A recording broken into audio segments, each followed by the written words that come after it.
Assalamualaikum warahmatullahi wabarakatuh. Kembali lagi bersama saya Neti Melani pada pembelajaran sejarah.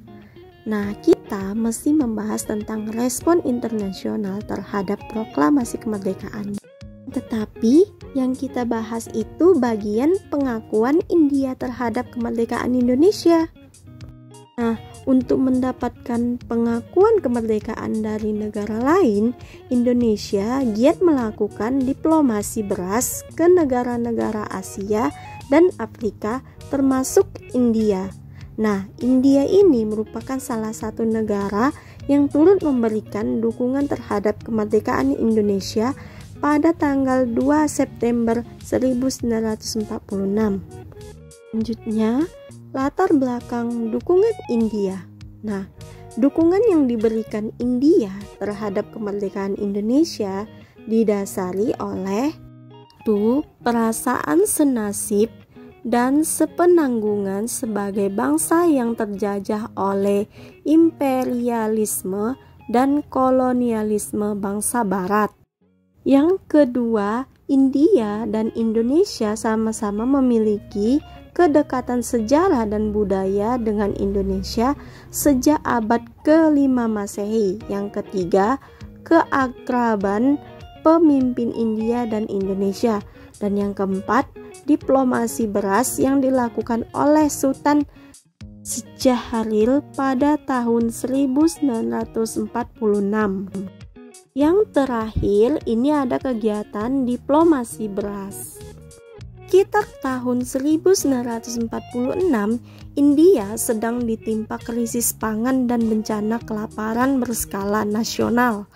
Nah, mengetahui kondisi tersebut, Sultan Syahrir pun berinisiatif untuk memberikan bantuan beras kepada India. Nah, tujuan Sultan Syahrir melakukan diplomasi beras dengan India tidak hanya untuk alasan kemanusiaan, melainkan juga demi kepentingan politik Indonesia.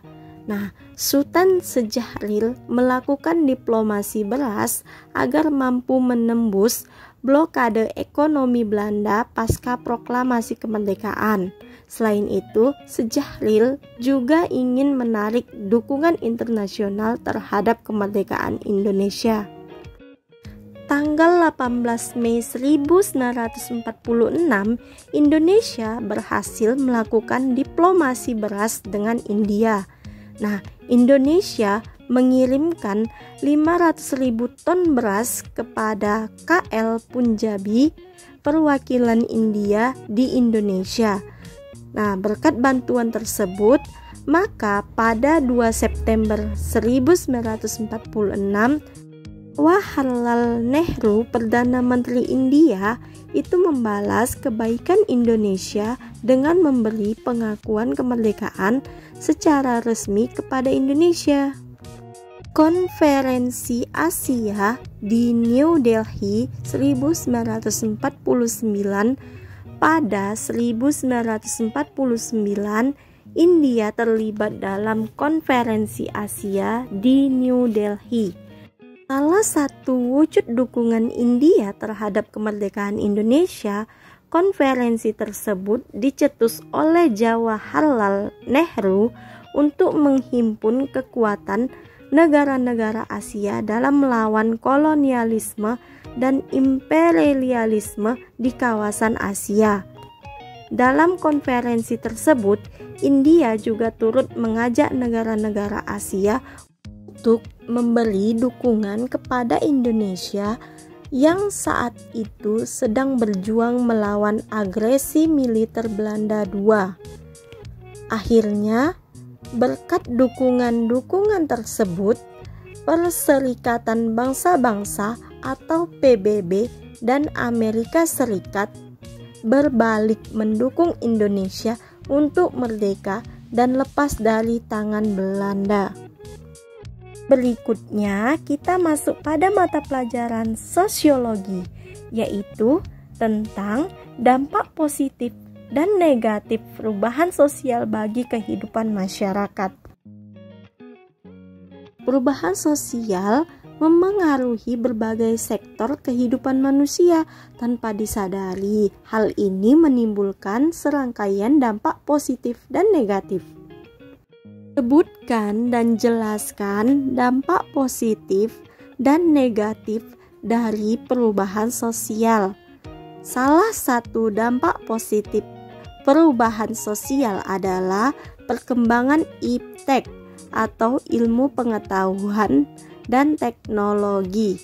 Nah, perkembangan ini meningkatkan kualitas kehidupan masyarakat di berbagai bidang seperti pendidikan, ekonomi, sosial, dan budaya. Sementara itu, dampak negatif perubahan sosial ialah meningkatkan peluang terjadinya kesenjangan sosial karena bentuk perubahan sosial ada yang bersifat negatif dan mengakibatkan kemunduran di masyarakat. Dampak positif perubahan sosial yang pertama itu meningkatkan kesejahteraan masyarakat. Dampak positifnya ini adalah dilansir dari buku pengantar sosiologi tahun 2020 karya Trisni Andayani, berbagai penemuan dalam kehidupan sosial akan meningkatkan kesejahteraan masyarakat. Kedua, terciptanya lapangan pekerjaan.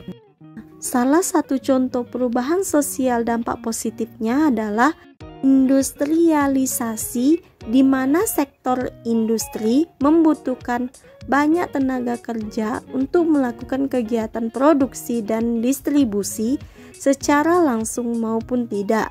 Ini menciptakan banyaknya lapangan pekerjaan di masyarakat. Ketiga, terbentuknya nilai dan norma baru. Dampak positifnya adalah perubahan sosial pasti terjadi secara terus-menerus dalam kehidupan masyarakat. Dalam hal ini dibutuhkan serangkaian nilai dan norma baru guna menjaga agar arus perubahan tersebut tidak menyimpang dari peraturan yang ada. Keempat, meningkatnya efektivitas dan efisien kerja. Dampak positifnya dalam bidang pekerjaan, perubahan sosial memunculkan banyak teknologi modern. Hal ini tentunya makin mempermudah proses kerja dan secara langsung meningkatkan efektivitas serta efisien kerja. Berikutnya, dampak negatif perubahan sosial. Pertama, ini ada disintegrasi sosial.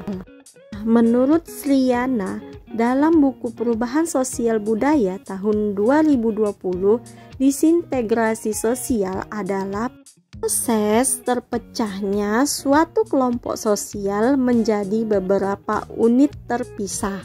Seringkali perubahan sosial tersebut menimbulkan disintegrasi sosial di masyarakat yang kemudian mengakibatkan perpecahan.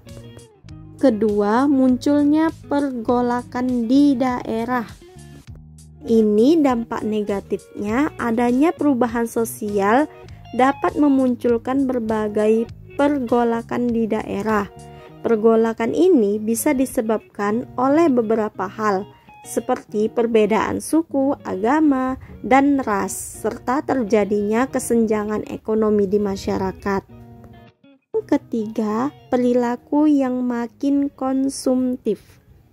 Dampak negatif ini tanpa disadari perubahan sosial yang menimbulkan sikap dan perilaku konsumtif, di mana seseorang atau sekelompok masyarakat cenderung membeli atau mengonsumsi suatu hal tanpa batasan. Sikap konsumtif mendorong individu untuk lebih mengutamakan pemenuhan keinginan dibanding kebutuhannya. Keempat, kenakalan remaja. Nah, dampak negatif perubahan sosial yang terjadi ini memberikan kesempatan bagi budaya asing untuk masuk dan berkembang di masyarakat. Contohnya, tren pola hidup konsumtif, pergaulan bebas, dan sebagainya. Sekian pembelajaran kita hari ini. Sampai ketemu lagi pada pertemuan berikutnya. Terima kasih.